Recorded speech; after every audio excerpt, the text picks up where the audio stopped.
For day 2 of the Aimchess US Rapid, Erik Hansen is sitting there ready to fight the world champion. He's going to have the white pieces. So what do you expect him to bring to the board today, Jovanka?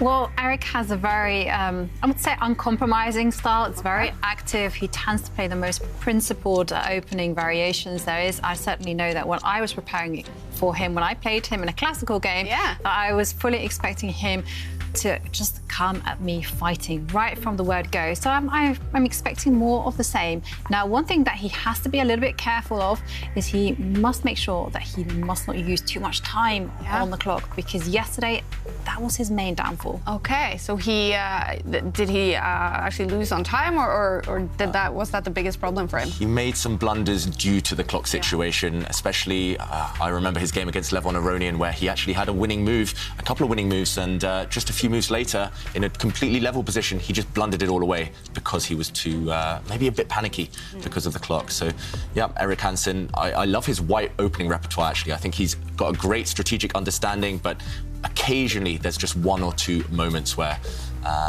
maybe he switches off. So, okay, as long as he plays full of energy at this early stage, he's definitely going to put Magnus under pressure in the opening. That's my big bet. And he does. The game has started, but Magnus Carlsen is not here. He needs to switch on. Hopefully he's back from that wedding. Yeah, he should be by now. And King's Pawn opening, this is what Erik does time and again. And Magnus, he is ready. Will we see a bit of a copycat here? Will he push his King's Pawn as well? Will he play the Sicilian defense, a bit more of a counter-attacking opening? Lots of choices. Against Erik, I suspect push the King's Pawn. Yeah, just keep things solid. I think that's the main thing Magnus needs to do right now. Magnus was really impressive with the white pieces yesterday, but with black, he struggled slightly. He was a bit lucky to avoid defeat against Vidit, and then he lost against Ferrugia. So Magnus with black, he needs to just get out to the opening, simply. Yep, and he needs to make a move. He does need to make a move. I was reading in some old history books, actually, that some of the olden-day grandmasters used to take a lot of time to play their first move, and this didn't go down very well in the Soviet Union when they did that. OK, but we have a decision. E4, E5. Yes. Predicted. So, yeah. And White's knight coming out. This is standard stuff. Black's knight defending his central pawn.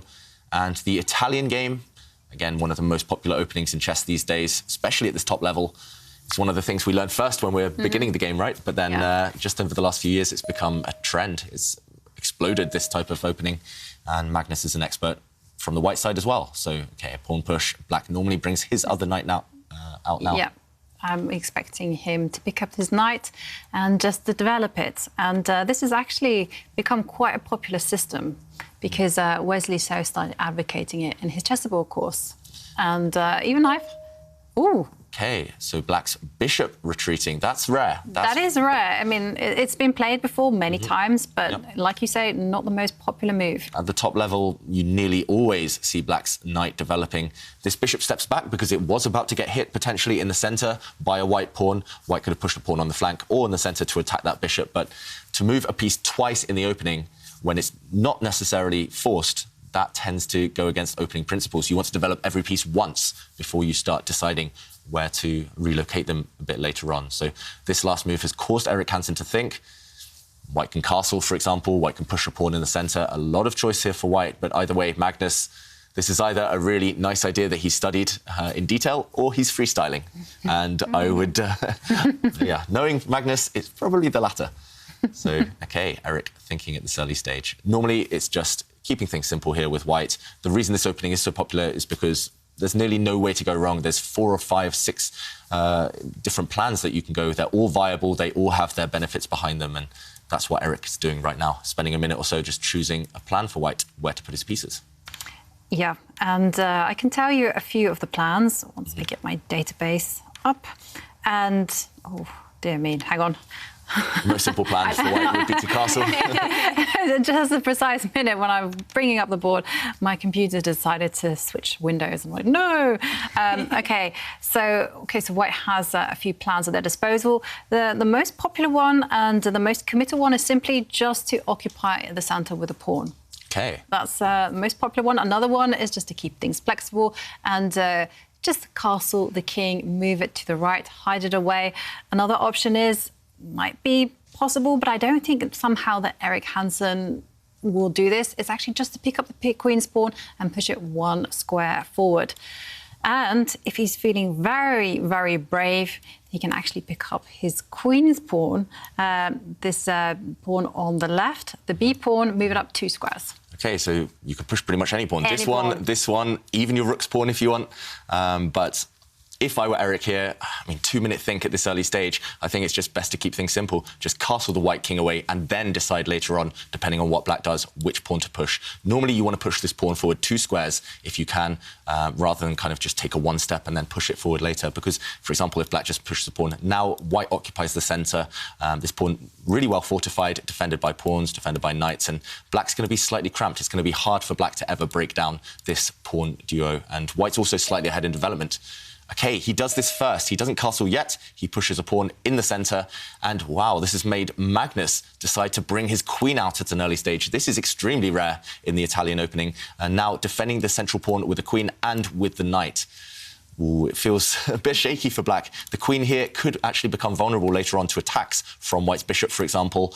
And, yeah, I don't think that this is necessarily too scary for Eric. He does just castle his king, and finally, black is starting to develop his pieces. And now black, if he gets the time to castle, he'll be solid, but I prefer white's position, purely because of these 2 really strong pawns. OK, so is a plan for Eric now to put pressure on Magnus so that he doesn't have time to castle?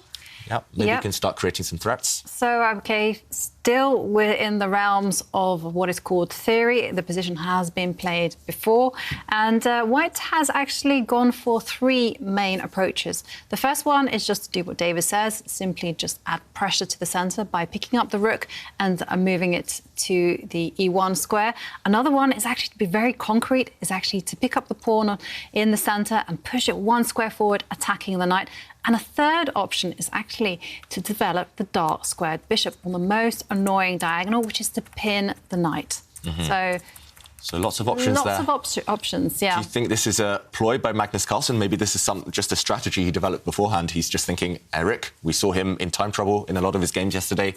He's giving Eric a huge amount of choice at this early stage, and already black is 4 minutes up on the clock, and by move 7, that's quite a significant advantage. Exactly, and we're still in the opening, and we're still in a position that is actually quite known. Yeah, the game won't be decided yet. It won't be decided in the next few moves, and Eric, he needs to speed up. He needs to start getting those moves down on the board.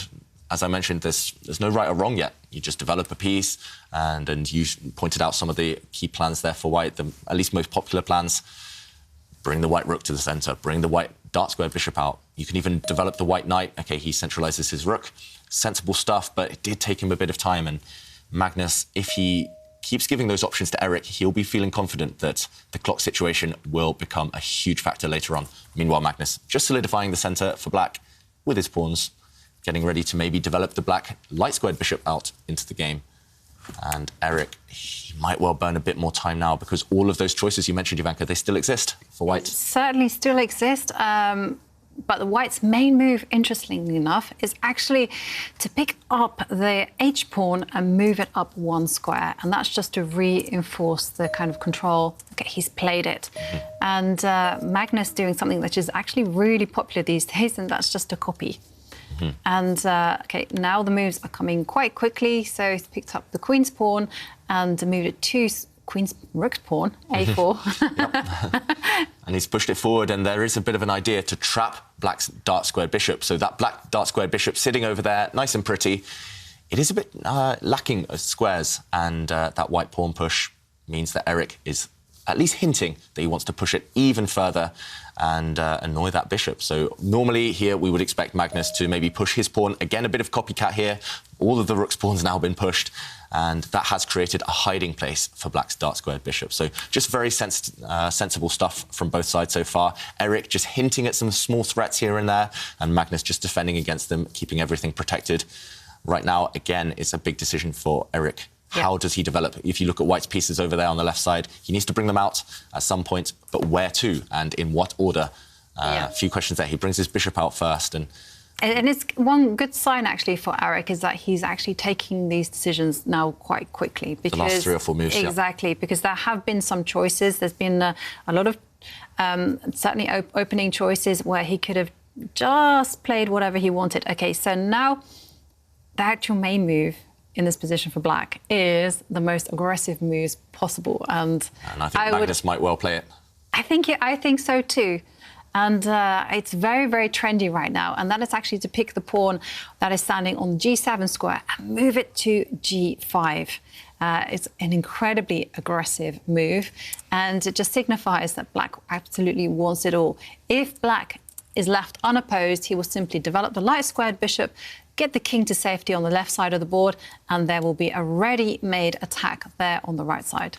Yeah, and that's why maybe Magnus has delayed a decision with the black king, because, as you mentioned, Ivanka, if white just kind of ignores this pawn push, then suddenly, once the pawn gets further forward, we'll see a trade, and lines actually open up. The black pieces will spring forward, black will create a pin. Next move, black will actually not castle on this flank, he'll use his rook, and on the same file as the white king will never feel safe again, and black, because his king is so flexible, does have the option of castling it away. And there we go. Magnus has actually gone for this aggressive idea. This must have been his plan all along. This is why he didn't castle at an early stage. And this is extremely risky, we should mention, for black. You have committed. Now, black's king doesn't feel entirely safe either, but it does certainly ask some big questions of Erik Hansen. And maybe Erik won't feel so comfortable being attacked at this early stage. Normally, with white, you want a bit of respect. You occupy the centre, you've done everything correct, and your opponent attacks you. It's not too pleasant. But Erik reacts instantly, and he does that by clarifying the central tension. He plays pawn takes pawn. He's realising that, OK, if you give black time, black has a ready-made attack. So he's trying to open up the position. Maybe next move he'll trade some bishops, and at least once pieces come off, a potential attack will be less dangerous. So, OK, black recaptures. I expect Erik to... OK, he has traded the bishops off, and he's brought his knight out. And here we go. The moves are coming almost instantly now. And this is because both sides have clear plans. Black, as we mentioned, is going to go after the white king. White wants to play in the centre, if possible. Maybe that will start with white's queen, actually going off to the side, lining up with the bishop on this diagonal. But also, once the queen gets here, he's going to start attacking some weak pawns. This one is going to heat up. Let's not look at the computer evaluation bar too much, because yes, white has a great position if its computer's playing, but as a human, if you know you're about to be attacked by a world champion, once the black rook reaches this square, it's going to be difficult. It's going to be extremely difficult to find the best moves on every turn. And OK, he does play this queen move. And yeah, let's go back to the players, because this one is going to heat up. How will Erik hold his nerve? If he's strong, if he refutes any attack against the white king, he's simply going to win. Black has weak pawns. Black's position is full of holes. But if he does just one small slip in the wrong direction, then Magnus will checkmate the white king quite likely. Yeah. The margin for error is quite high here. And I do quite like Erik's position. I think it's relatively safe. But like you say, there's a little bit of trouble lurking underneath. And, well, I do really have to show you both these great answers that we've had to our quiz of the day. Some great memories. And the first one is from Suki, who says, Magnus rips his shirt off after he got mated in a few seconds. Was a hilarious moment. And it's that Askild we're seeing in the back there. That is Askild.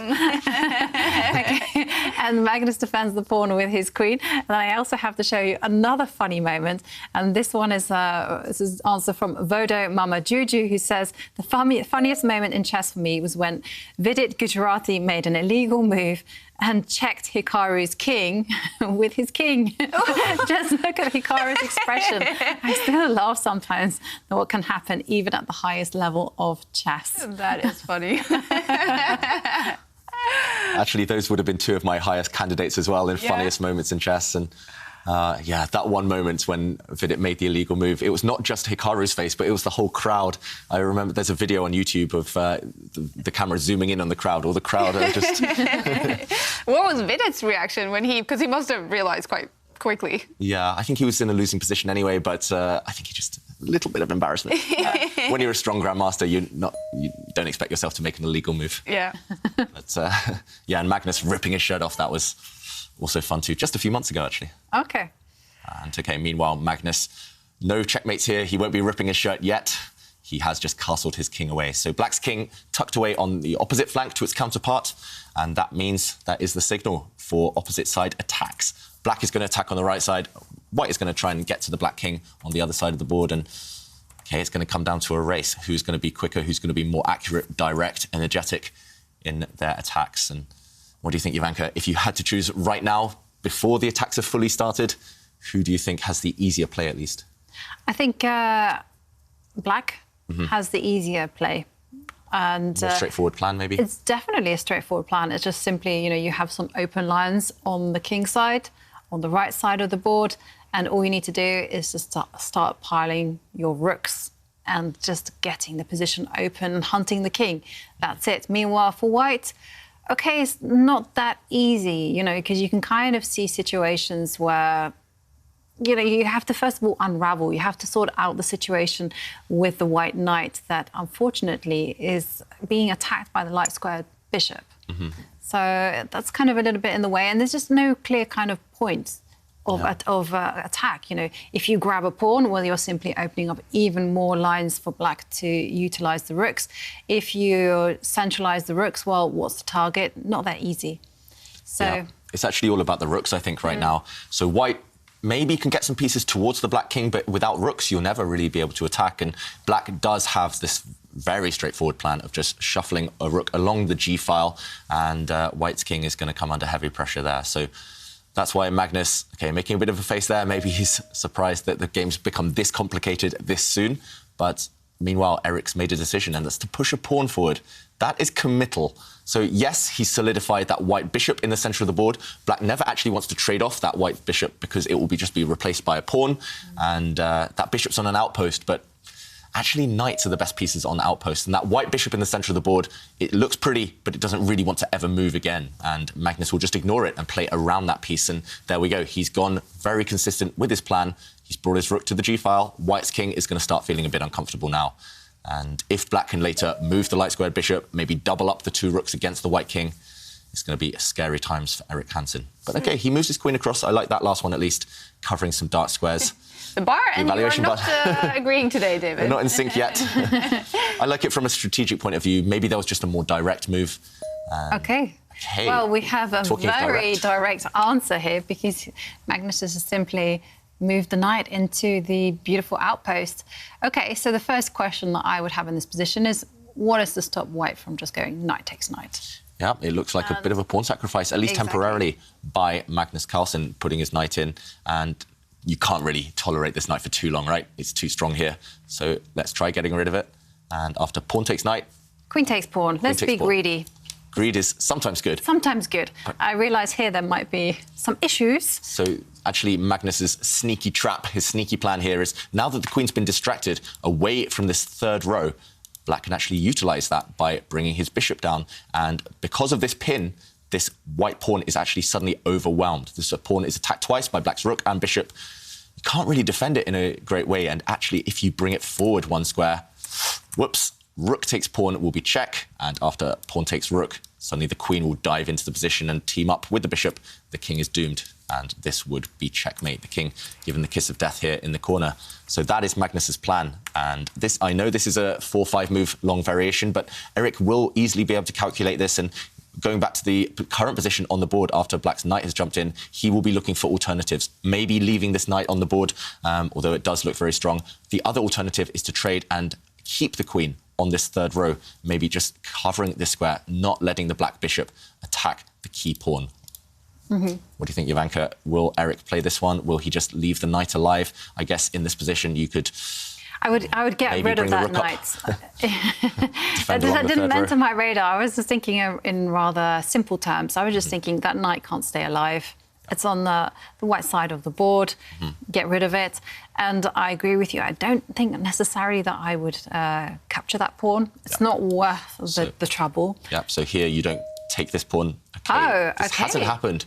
Eric has just ignored Black's really strong knight in the centre. And, OK, after the knight jumps forward, he's just ignoring it. He's going on the attack himself, trying to leave it open, the position around Black's king. This is actually really reminiscent of yesterday's game between Firouzja and Carlsen, where Black was in the ascendancy on one side of the board and White was in the ascendancy on the other side of the board. And it's just completely different plans. It's like in football, one side's running with the ball down the right wing, but the other side's put all their players on the other side of the board. And, OK, Magnus committing very quickly with his pawn. He's trying to block up this line, at least. He's not letting the rook enter. And he's hoping actually maybe for a pawn trade, because suddenly black will be able to trade queens in a favourable way. So, okay, really complicated stuff right now. And in the current position, I think Hansen, he definitely has to deal with the tension here. The black knight, you can't leave it on the board for too long. Just take it, move the queen, and the game goes on. Some gutsy play by Magnus. I didn't expect him to actually push those pawns. And now he left. Oh, OK. Where's Magnus? Okay.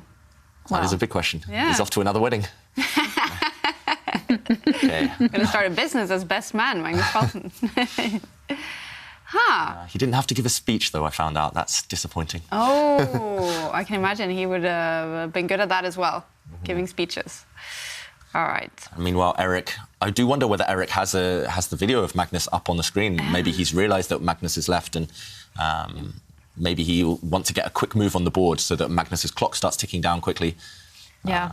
But, yeah, 7-minute disparity so between the times here. Whilst Eric is having a think, I just wanted to share some memories. And that was Liam Watson reminding us, when it comes to our quiz of the day, Nepo getting attacked by mosquitoes in his FTX Crypto Cup match with Wesley. I still can't believe it happened. Yeah, look at that. Oh. It wasn't funny for Nepo. No. I can remember he was very angry with the situation, but look at that. The mosquitoes simply decided the tournament for him. It certainly did. Crazy situation. Absolutely unheard of. But we have a move on the board. Poor Nepo. The entire day, this is all Nepo did. Just punching mosquitoes. I think he was playing Wesley Serra, remember, at the time. And Wesley, I think, was laughing a little bit about that. OK, so knight takes knight has been played now. Yeah. OK, pawn takes knight is forced. Yeah, but Magnus, once he gets back to the board, he will recapture. It's slightly surprising, actually, at least for me, that Magnus didn't pre-move pawn takes knight, so that even if he's not at the board, this move would have happened automatically. That's one of the pros of online chess. You can just make a move. Okay, Did you just see that he was wearing shorts? Yeah, back in shorts. That's Magnus's style. We've seen it before. And, OK, he does eventually recapture that knight. So level material right now, but white, again, should not get tempted by that black pawn. You should not play queen takes pawn in the centre of the board, because then that idea that we showed a few moments ago, black's bishop would use the third row and the black rook would break through towards the white king. So, OK, a sensible move. White's queen still sticking on this third row, this third rank. It pretty much forced to stay there. And actually, Magnus has to deal with a big question. There's a threat of pawn takes pawn on that left side. If white is able to achieve that, suddenly the C line will get open. And if a white rook occupies that C file, look at the black queen, look at the black king. They will be caught in a pin, potentially. So Magnus, he has to try and close down that side of the board. Yeah, I was going to suggest that move. So instead of capturing the pawn or opening any lines, close it down. Push the B pawn one square forward. Yeah, and that would be a very nice strategic move, I think. It does look like a sacrifice again, but remember, if black pushes this pawn forward, note that it closes down this line now, so white's rooks will not be able to use it. If white's queen takes, then same problem. The black bishop would come to the third rank, and suddenly danger. And actually, this would be fatal to the white king. So I do think that this is the most sensible move in the position, pushing this pawn forward. Maybe Magnus is getting tempted to initiate some trades. Maybe I could imagine knight takes bishop, getting rid of that really strong bishop. And if white captures with his pawn, trying to threaten bringing the rook to pin the queen, then just shuffle your king to the side. And now it's actually not a big deal. Once the rook arrives on this side, you can activate the black queen. And maybe the black queen now can team up with the bishop and start creating attacks of his own. Suddenly, the black king would look much safer than it previously did. So the big question is to take the bishop or not? What's your instinct telling you, David? Because mine is telling me to take that bishop off the board. Yeah, the more I look at it, the more I think that would be sensible. This white bishop is not necessarily threatening anything, but it does long-term have ideas on several pawns and... Right. I mean, you can certainly envisage a scenario where white's rook is on the B line and is bearing down on the B7 pawn. And I just feel that that bishop is a little bit awkward and too much power. And I don't like it. So knight takes bishop is all the moves that I would be playing. Yeah, too much power with this bishop. And that's why he does get rid of it, Magnus Carlsen. And yeah, I think there was just too much tension as well. And sometimes that's the thing you have to do in chess. The top players do it as well. Just keep things simple. Get rid of your opponent's best piece. Oh, but why does the bar shoot up? I think it will recorrect itself. There we go. Yeah, maybe the computer was just getting excited because white did have some threats. OK, but what about this pawn capture that Eric's just played? Yeah. It wasn't the most... It's not intuitive, right? No, you would capture towards the centre. That's what we're all taught. Yeah, but at least this pawn capture does open up white's rook on the E line now. That's an open file.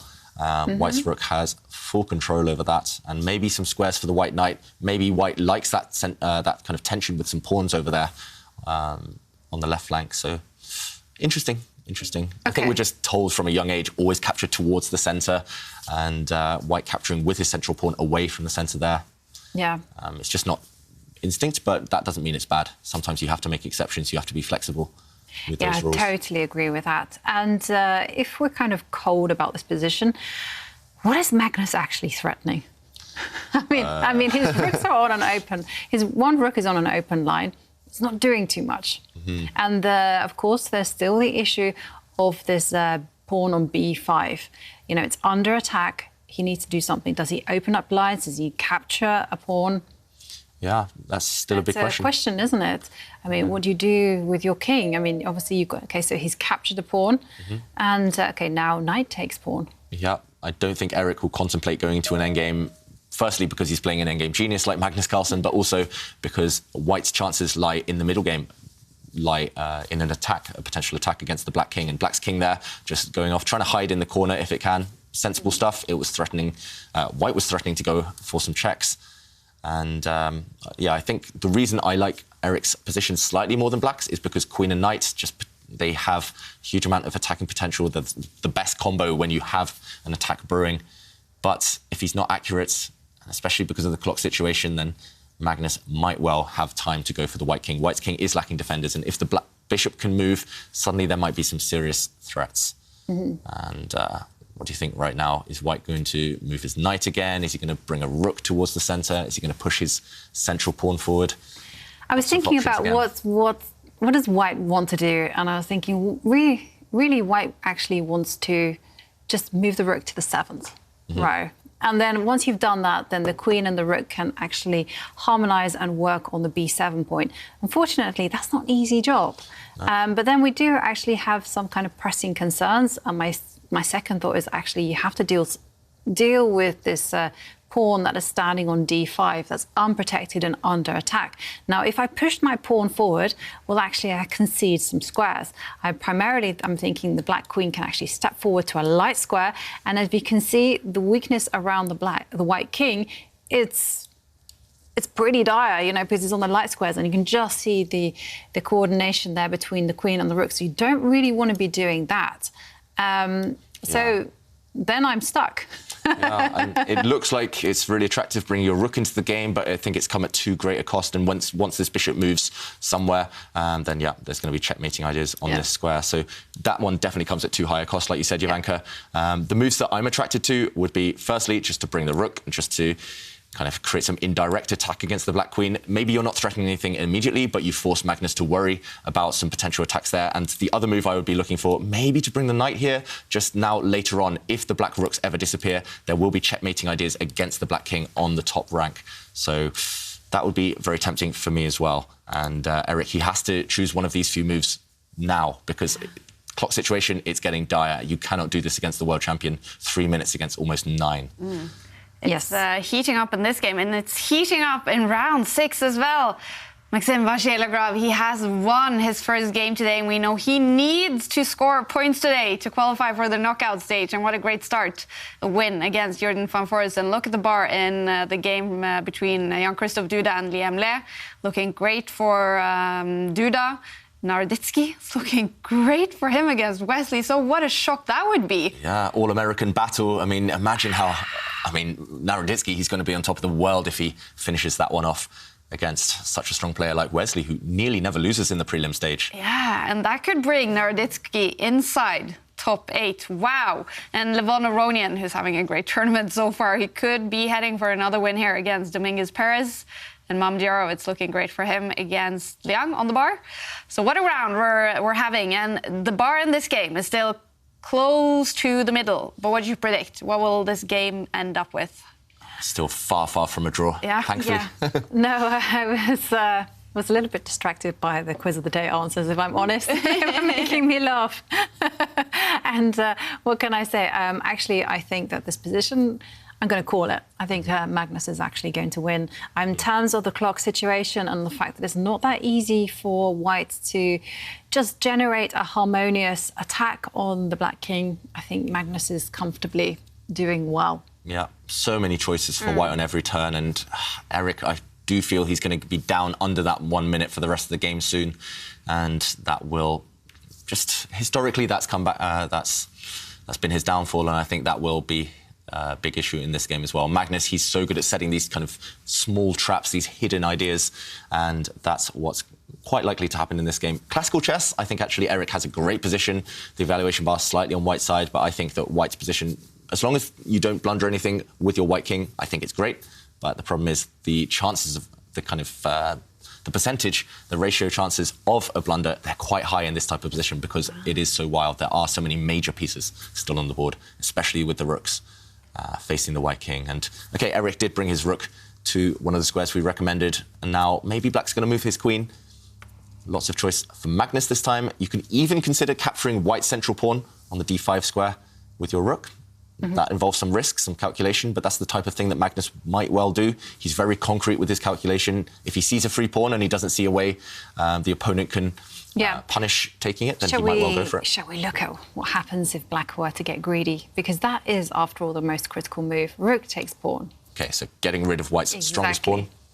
And here, white has several moves with this knight to actually discover attack against the black queen. So, for example, you can move your knight to this square, attacking the black queen, and attacking the black rook as well. But the black rook has options. For example, you could slide across, or maybe stronger, you can bring your rook to this square, counterattack against white's queen. So ignoring the threat against yours, just trying to strike back here. And if the queens come off, black's doing great because black has a really nice, strong central pawn. And actually, this passed pawn is going to run, and its promotion square, this square, is protected by black's bishop. So this would just be fantastic for black. I think if this happens, if Magnus takes this pawn, Eric here, he has to bring his knight to the centre. He can't get distracted by black's rook. He has to bring his knight to the centre and actually eliminate this black bishop and attack against the black queen. But Magnus doesn't take the pawn. Surprising stuff there by Magnus Carlsen. I think he could have got away with it, just grabbing that pawn. Instead, he brings his rook to the centre, and I don't know, this feels like the wrong direction. Black's best chances, surely they lay in an attack against the white king, but now he's brought his rook away from that file, and after a simple rook trade, surely white's doing well here, pushing a pawn forward, a protected passed pawn, supported by a knight. Oof. Yeah. Suddenly, I really like white's position. It's a bit mysterious, isn't it, this rook move? I mean, it didn't quite make any sense to me. Yeah, this rook move. Because, I mean, actually, one of the main weaknesses you have is when you're short on time, it's actually you tend to simplify the position. Yep. And if you're saying that the best move is rook takes rook, pawn on, then okay, he hasn't played it. Okay, so he's actually moved his knight to attack the queen, but now this must have been Magnus's idea, rook takes rook. Okay, he'll play rook takes rook check. Yep. White has to recapture. But the question is, what next for black? If you can't attack the white king, what are you doing? Maybe you can bring your queen forward, try and attack this pawn. Yes. Yeah, I'm a bit worried, actually. If you do this, then, oh, no, maybe there's a check. Oh, yes. This actually isn't the end of the story, but, yeah, right now, if this position arises on the board, and it might well do, then it just looks like white's knight is better than the black bishop. Black's bishop is staring at thin air, and this knight is going to keep this kind of black king in a checkmating net. I agree with that, but I also am thinking about the clock situation. I'm thinking, well, you know, maybe there's chances. So you kind of highlighted one really important point, that the black's king wasn't particularly safe because it's on an open diagonal. So I would therefore be tempted just to take some time out, tuck my king away into the corner, and then make some moves like stepping the queen forward, attacking the pawns. Yeah, but I'm worried here because this pawn is a big weakness. Okay, rook takes rook on the board. Suddenly, I think we might see an upset in this game. You know, Ivanka. Okay. Because, I mean, this king is never going to be safe. It's always going to be on a dark square diagonal. Yeah, look at that. Yeah. Okay, well. And, okay, Magnus has retreated his bishop. Well, he didn't spot this one, but what's to stop white just going after this pawn, or maybe even bringing the queen the other way? OK, actually, white has several good moves here, as we see Stockfish, the computer, suggesting several good moves for white. Actually, it says this one is indeed the best, bringing the queen across, attacking the black bishop, which lacks stability. And if the bishop retreats, for example, then white can bring his queen into the position. And not only are you potentially attacking the rook, but you're just simply going to snap off a pawn, and black's rook is trapped. How is black's rook ever going to find an open file, an open line? It's staring against a pawn that's well defended by white's knight. Black is almost paralysed in this position, unable to move. Totally agree with that, what you showed. But OK, maybe this move has actually got rather ambitious ideas, because I can just see that he manoeuvred that bishop there with the idea of relocating that bishop to c2, upon which Magnus is dreaming about pushing his pass pawn forward. Maybe. It looks so slow there, Jovanka. Yeah, that must be what Magnus is banking on. And actually, Eric, he didn't go in that direction with the white queen. He just stepped up one square, attacking black's central pawn. And also ideas, I guess, of white's rook coming up to the 7th rank, attacking the black queen. That's one thing you highlighted a bit earlier on. What will Magnus do here? Will he push his central pawn forward? To me, that looks like the only way to even stay in the game as black. If black's pawn drops off in the middle there on the d4 square, it's just game over. Yeah, OK. You need to keep that pawn alive. And Magnus He's done that, David. is banking everything on this pawn.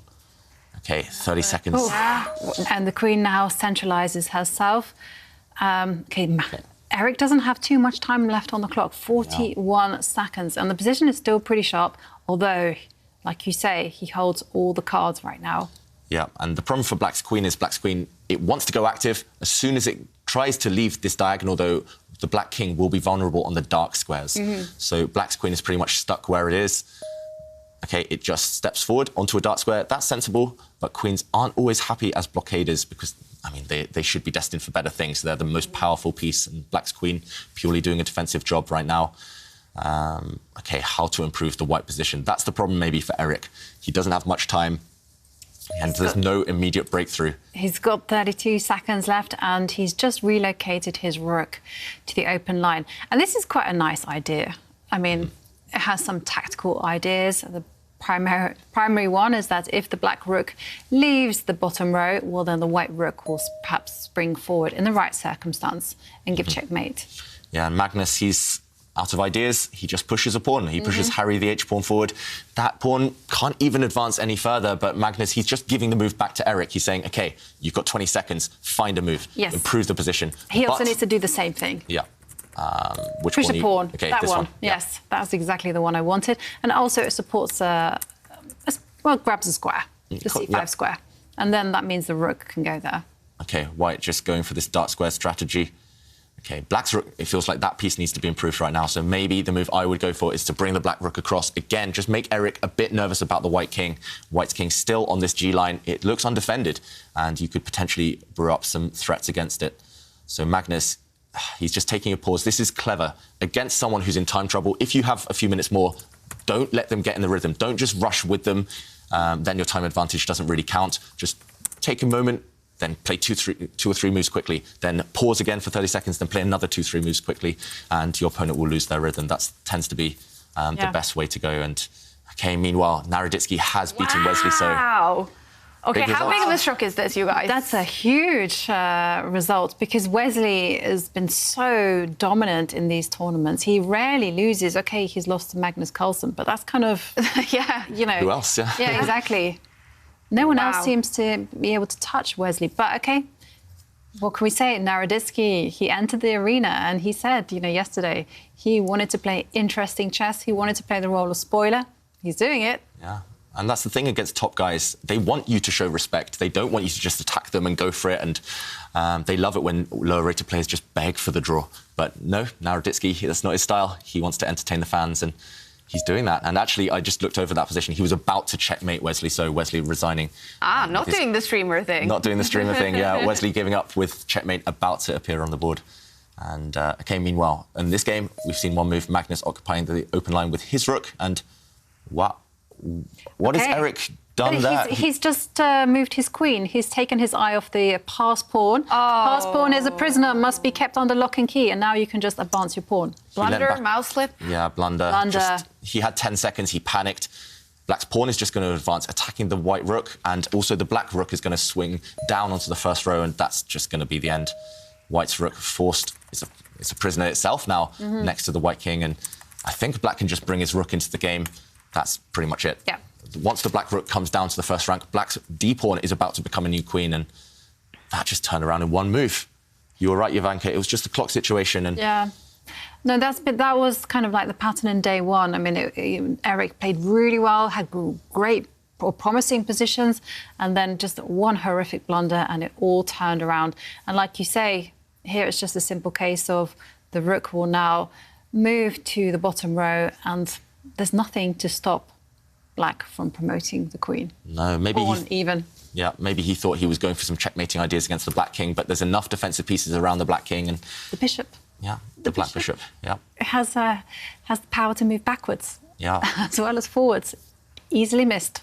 Yeah, and Eric, that's the thing. Just he's self-destructed a few times, and it's just that consistency. If he can nail the time management, I think he could be one of the top grandmasters in the world. He's that talented. And okay, slightly surprising by Magnus not bringing his rook down onto the first rank, but this looks good enough. The bishop also trying to support the black pawn there from helping it to promote. And there we go. The black pawn did promote. It became a queen.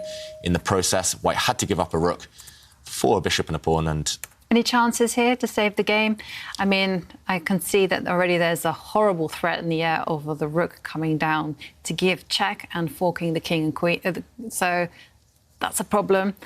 A pawn on A5 is going to drop. Yeah.